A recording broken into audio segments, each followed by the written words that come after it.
Salut les devs, j'espère que vous avez la pêche. Aujourd'hui, on va se faire un petit projet, on va se styliser un formulaire en HTML et CSS. Donc aussi, on aura un formulaire assez simple, donc avec des inputs d'entrée de type texte et de type email. On aura également une petite select box, un petit text area et des icônes. Donc on va utiliser la bibliothèque YouIcons qui est assez sympa à utiliser.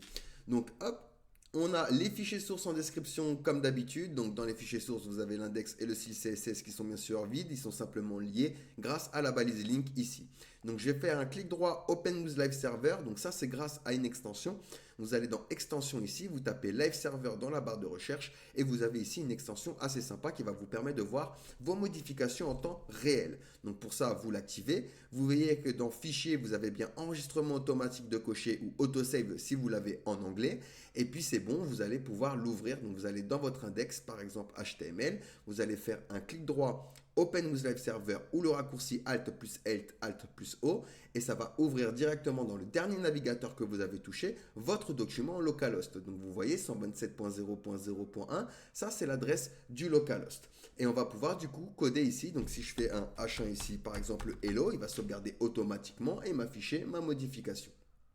Donc ça, c'est une chose. On va venir ici, tac, on va venir directement importer du coup notre bibliothèque d'icônes, donc Ion Icons. Comment je fais? Ici, je vais venir dans le site ionic.io/ionicons et je vais taper ici dans usage.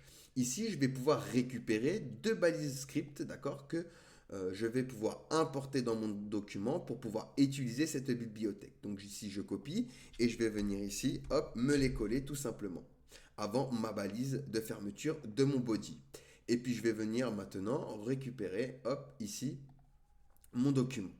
Donc on va commencer, tac, ici au niveau de notre body, ce qu'on va faire, c'est une div parente qui va servir de container. Donc ici, je vais lui mettre une classe .container. Donc le .container là, pour rajouter des classes directement, c'est grâce à une extension qui s'appelle Emmet, qui est normalement déjà installée de base avec Visual Studio Code. Si jamais vous ne connaissez pas cette extension, je vous conseille d'aller directement voir ma vidéo sur Emmet. Elle est gratuite sur le site laminutedecode.com ou sur notre compte YouTube.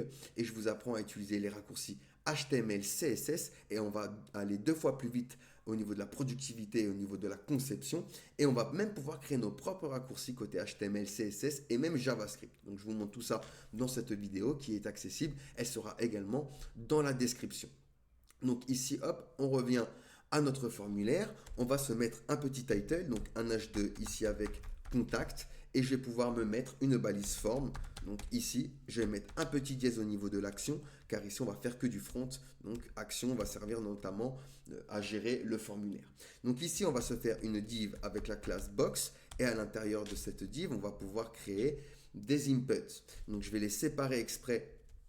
Hop, donc je vais dupliquer ma petite box, d'accord? Donc je sélectionne mon élément, je fais Alt Shift flèche du bas, vous voyez, ça va directement du coup dupliquer ma ligne, ou enfin l'élément que j'ai sélectionné, ou alors ma ligne, hein, si je me mets simplement sur ma ligne, d'accord? Hop. Et ici, je vais pouvoir me faire un input, donc de type texte, et on va rajouter du coup l'attribut placeholder. Donc à quoi sert cet attribut? Ça sert à placer une indication supplémentaire à l'utilisateur. Donc ici, par exemple, je vais lui dire name, et vous voyez ici, il y a bien name qui est affiché. Et ici, hop, dès que je commence à écrire, ça va s'effacer. Et on va venir se mettre un petit span, pardon, où on va rentrer, du coup, notre icône. Donc ici, je vais aller sur Icons, je vais taper ici, dans la barre de recherche, personne. Et je vais récupérer ici la petite icône ici. Je copie le code qui me donne et je le colle ici, tout simplement. Donc maintenant, je récupère ça, CTRL-C. Alors, hop, CTRL-C. Et je vais venir ici, hop, me le coller. Donc ici, ce sera pour le mail. Donc ici, je vais mettre le type email. Et hop, on va récupérer du coup le mail dans cet input. Et ici, du coup, je vais taper mail. Et je vais récupérer du coup ma petite icône ici et la changer au niveau de mon span. Au niveau du troisième, là, ça va être différent parce qu'on va avoir ce qu'on appelle une select box. Donc, vous voyez, une petite box où on va pouvoir avoir plusieurs choix et sélectionner, par exemple, un sujet. Donc, pour ça, on va venir dans la troisième box et on va se faire déjà un petit span où on va aller chercher une petite icône. Donc, ici, je vais taper tout simplement apps et récupérer cette icône que je colle dans mon span.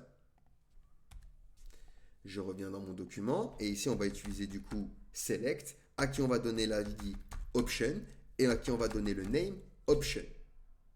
À l'intérieur de select, on aura la balise option avec value et on va mettre ici web design. Donc, hop, juste la petite majuscule ici. Là, ça va être ce qui va apparaître pour l'utilisateur. Et ça va correspondre à la valeur que l'on peut récupérer et manipuler après avec du JavaScript, par exemple. Donc, je vais dupliquer. Et ici, on va faire HTML et CSS. Donc, HTML et CSS. Nickel. Hop. Maintenant, dans celle-ci, je vais récupérer ceci. Hop. Donc, on aura un span. Par contre, on n'aura pas un input. On aura un text area. Et je vais venir chercher du coup ma petite icône, chat. Donc, je récupère cette icône. Je la copie. Et je remplace du coup mon icône ici.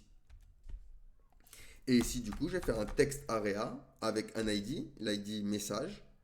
Alors, hop, text area avec l'ID message.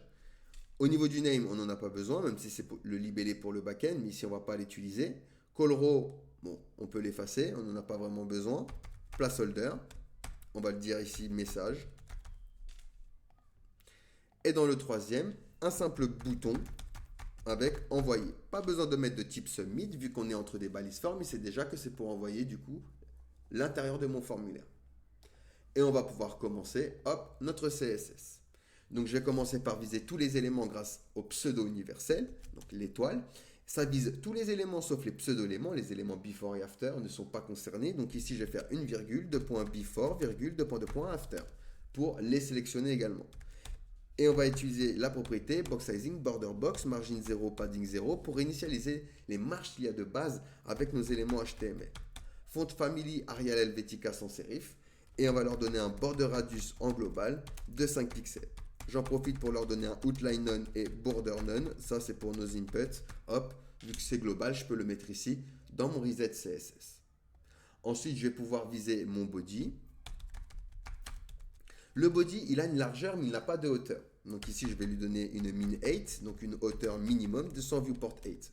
Viewport 8 est une unité relative à la fenêtre du navigateur. Je vais utiliser displayGrid et la propriété raccourcie placeItems, qui est une propriété raccourcie de justifyContent et align_items pour displayGrid. Et je vais dire center pour centrer le tout. Ensuite, je vais utiliser background. Je vais lui dire no repeat, ne répète pas mon background. Concentre-toi sur le centre, d'accord, au niveau du positionnement. /cover, je veux que tu fasses tout ton parent et je vais aller chercher mon URL. Donc ici, on va aller dans source et je vais chercher mon image de fond que vous avez bien sûr en fichier source. Ensuite, je vais lui donner du padding, 0 en haut et en bas, un rem à gauche et à droite. Lorsqu'on met deux valeurs, c'est la première valeur correspond à en haut et en bas et la deuxième valeur à gauche et à droite. Si par contre je mets trois valeurs, ça fera en haut et ici à gauche et à droite et ici en bas. Et si je mets quatre valeurs, ce sera dans le sens d'une aiguille d'une montre. Donc en haut, à droite, en bas, à gauche. Hop, on peut revenir ici. Parfait, maintenant on va pouvoir viser le container parent. Donc ici, je fais un point container, max width de 500 pixels, width de 100%, une hauteur de 500 pixels et un background. Ici, on va mettre du RGBA 255, 255, 255 et 0,7 d'opacité pour avoir une petite transparence. Ensuite, on va viser le H2. Hop, je vais venir ici en bas. H2. Le H2, on va lui donner une font size de 28 pixels. Et puis, on va venir lui donner une font weight bold, donc pour la graisse d'écriture. Je vais lui donner une couleur, color, et ici, on va lui donner du FFF, par exemple. Et on va lui donner du padding, donc 25 pixels en haut, 0 à droite, 30 pixels en bas et 25 pixels à gauche. Et je vais venir lui donner un background. Vous mettez la couleur que vous voulez. Ici, on va mettre du RGBA 77, 19, 93, 0,7 d'opacité pour garder cette petite transparence. Text transform uppercase, donc pour transformer mon texte en majuscule. Et un petit border bottom un pixel solide. Et ici, on va mettre du D1, D1, D1. Nickel. Donc maintenant, on va pouvoir commencer par styliser notre formulaire. Donc ici, je vais viser forme. On va lui donner une width de 100%, une height de 100% et un padding de 0,5 rem. Donc on est en train de lui dire, tu prendras 100% de ton parent. Vu qu'on a utilisé des balises box, on va pouvoir faire du global.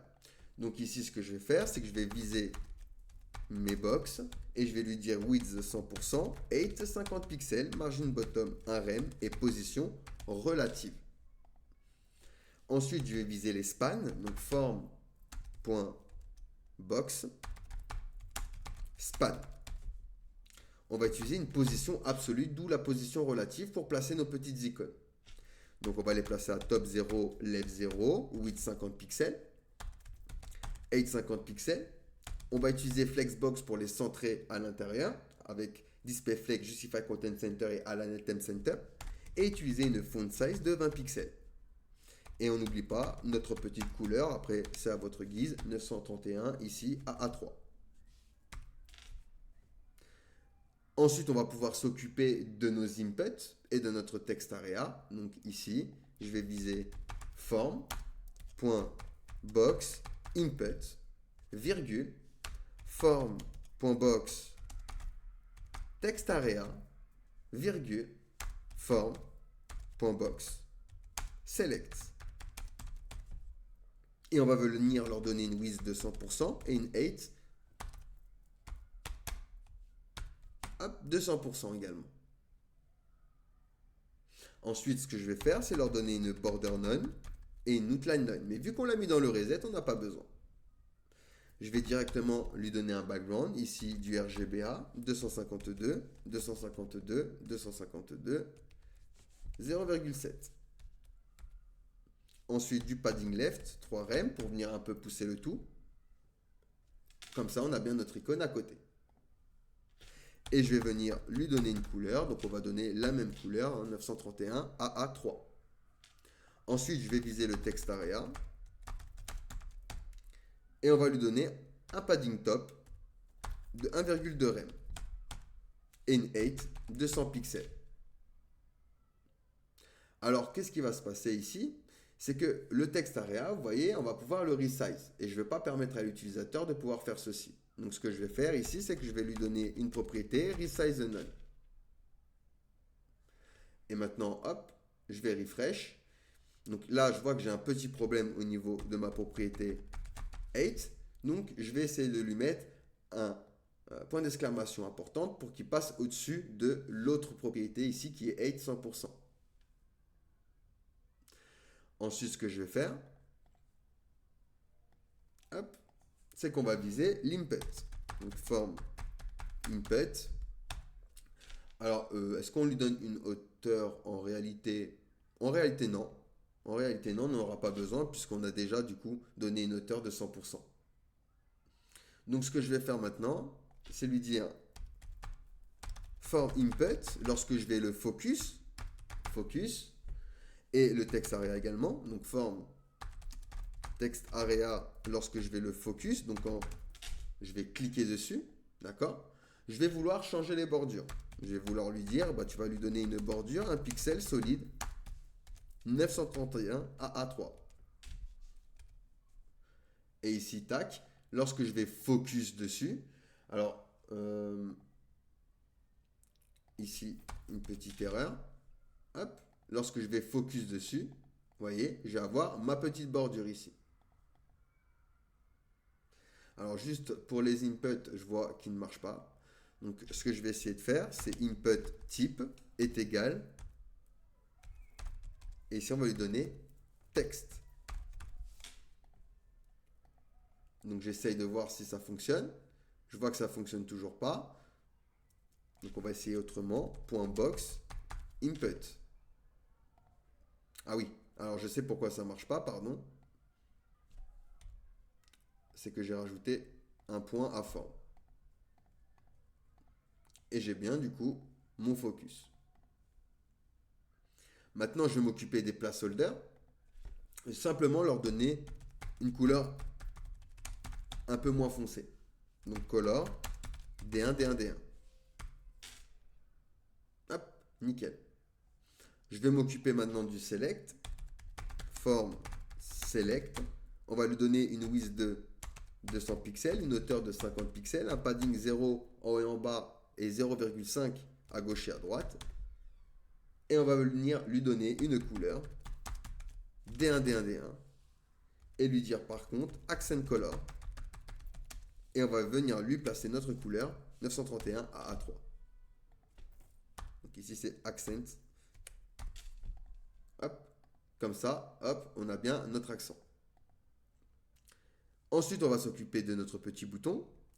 Donc, je viens en bas. Form button. Width 150 pixels. Height 50 pixels. Color, on va mettre ici du FFF. Background, on va mettre notre fameuse couleur 931 à A3. Cursor pointeur pour indiquer à l'utilisateur qu'il va cliquer quand même sur un bouton. On va lui donner une margin top de 4M pour venir le pousser. Hop, ici. Et on va lui donner également une transition. Parce qu'on va le survoler, 0,2 secondes de manière easy out. Et lorsque je vais survoler du coup ce bouton, et ben on va mettre un nouveau background. On va mettre le background par exemple 410 F47. Et on aura bien notre petite transition. Du coup grâce à transition. Et voilà comment on peut styliser un formulaire avec le CSS, un formulaire simple, avec une petite select box et des petites icônes qui vont venir décorer tout de suite notre petit formulaire. Donc n'hésitez pas à me mettre en commentaire votre avis, n'hésitez pas à me proposer des sujets de vidéos en commentaire et je vous dis à la prochaine pour un prochain projet. N'hésitez pas également à rejoindre le TikTok, on est bientôt 17 000 abonnés. Je vous remercie énormément pour le soutien, pardon, j'en bégaye, excusez-moi. Je vous remercie énormément pour le soutien. N'hésitez pas à rejoindre le site laminutedecode.com pour plus de tutoriels et je vous dis à la prochaine. Mais surtout, prenez soin de vous.